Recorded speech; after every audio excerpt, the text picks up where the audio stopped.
Up with KREM begins now.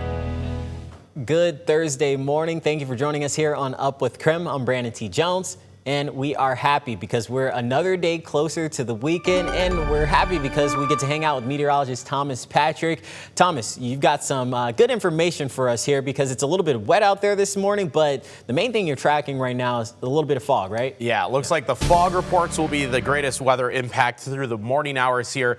Just issued about 30 minutes ago, dense fog advisories for our northern areas. It goes until 8 a.m. After that point, any low-hanging cloud cover should start to disperse from there. But this is a result of the rainfall we got from last night. Of course, that moisture has to go somewhere, and if it's going back in the air, it is going to materialize as either clouds or fog. So just mind the low visibility, especially for the commuters this morning. Using the visibility reports kind of as our best tool here, there's a corridor between Deer Park and Sandpoint of a quarter-mile or half-mile visibility. Some spots in Spokane are also reporting low visibility, but actually not all that many in terms of the camera images that I saw. You're going to see I-90 in just a second here, and it is honestly looking a fair bit better in terms of visibility. Rain from last night out of the region, save for maybe a few spotty showers near the Palouse and near Lewiston this morning. We'll keep tracking that, and another chance of scattered showers today. All right, Thomas, we'll check back in with you here pretty soon. Right now, this is a live look at I-90 and Appleway. You can see things not that bad out there this morning. Nice and smooth flow. It's still a little bit early, though, and that's why we'll continue to keep an eye on these live traffic cameras to give you an idea of what to expect as you head out the doors. Well, this morning, Kevin Coe, known as the South Hill Rapist, will likely be released. Coe was believed to be responsible for upwards of 40 sexual assaults between the late 1970s and early 80s. But ultimately, he only served time for one rape. Later today, a judge may make that final decision to release him. We have Regan Gallo down at the Spokane County Courthouse. Regan, what else can we expect from today?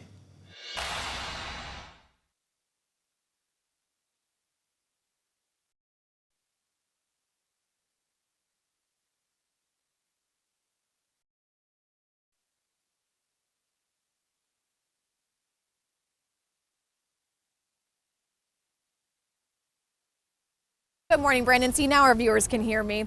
Well, Brandon, like I was saying, it's kind of the calm before the storm. It's very quiet out right outside the Spokane County Courthouse, and I expect that to change in the coming hours around 9 a.m. because we've been covering this day the past month or so, as now Washington State says that Kevin Coe no longer meets the criteria as a sexually violent predator. Now, two psychology experts state that Kevin Coe has declining health, whether it's his mobility, his heart disease, as well as ongoing mental health issues. So those are all things that they are looking at with Kevin Coe, and he is likely not to re-offend. That's what they're saying. State officials say Coe will still be registered as a sex offender and will likely go to an adult group home following his potential release today. Looking back at Coe's case, many of Coe's original convictions were overturned, and a single rape conviction led to a 25-year sentence. And then in 2006, when he was set to be released, then they still considered him as a sexually violent predator, and he was involuntarily committed to McNeil Island. Allegedly, 5 victims are planned to speak at the hearing today, including Shelley Monahan, a former local news person. Now, today, that motion hearing happening will be at the Spokane County Courthouse around 9 a.m. We will have up-to-date coverage all morning long and after the final decision. I'm reporting right here at the Spokane County Courthouse. Regan Gallo, KREM 2 News. Well, today we now know the identity of the man who deputies say shot and killed an Eastern State Hospital employee after going on a crime spree in Medical Lake last weekend. The Spokane County Medical Examiner identified 24-year-old Nathaniel Bunch as the suspected shooter. On the night of the shooting, the Spokane County Sheriff's Office says Bunch started a fire in a field outside a Medical Lake grocery store. He later entered a home with a rifle, firing several rounds. And that same night, deputies say Bunch went to Eastern State Hospital, shot and killed a security guard. The medical examiner's office confirms Bunch died by suicide.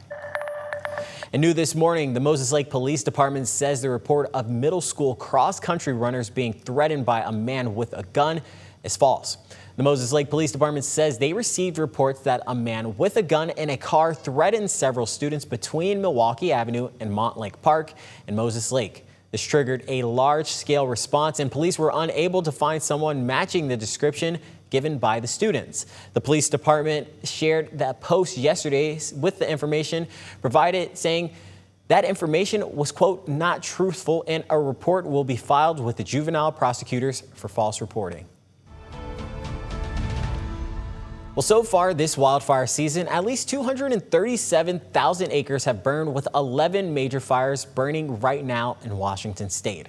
High severity fires increase the risk for water runoff, erosion, even mudslides and landslides. This could send sediment down onto roadways, putting drivers at risk, and debris from mud flows can even poison water sources.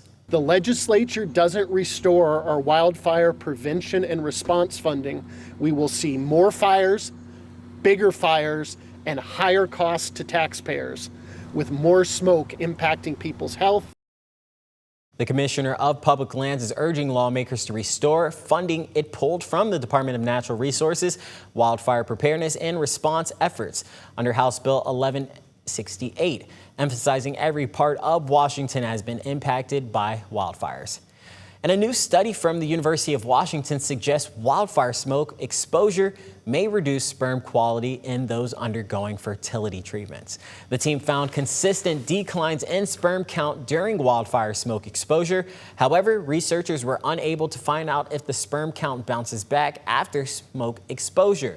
The team highlighted more research is needed. At 6:07, here's another look at our weather forecast. We'll start with our satellite radars. You see behind me here, the white is just all cloud cover. It is, of course, overcast skies or even foggy in some locations, but no active rainfall around Spokane or Coeur d'Alene.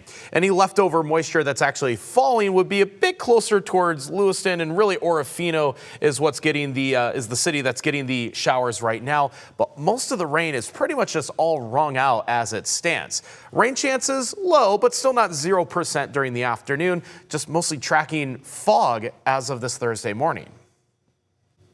Well, more than 120 mayors across Idaho will be taking part in the annual Mayor's Walking Challenge. 38 of those mayors will be representing North Idaho. The program promotes the importance of physical activity, and the Walking Challenge sets a daily step goal of 5,000 or 10,000 steps per day throughout October. Mayors can earn anywhere from $500 to $1,000 in grant funding for their community. And you know, winter is near when it's time to name the snowplows. The Idaho Transportation Department is inviting students to participate in the second annual Name a Snowplow contest. The winning names will be put on the plows, and the contest is running from now until the end of October and is open for all 6th through 12th graders. On our website right now, KREM.com, we have more information about the contest and how to submit a name. But with that in mind, it leads to this morning's wake-up call, because today we want to know, what would your snowplow name be? You drive the conversation. You've been sending in some good ones. Snowflake Scraper, Winnie the Plow, the Torture Snowplow Department. Lots of good ones have been rolling in throughout the morning. So keep texting us 509-448-2000 or use the hashtag #UpWithKREM on social media.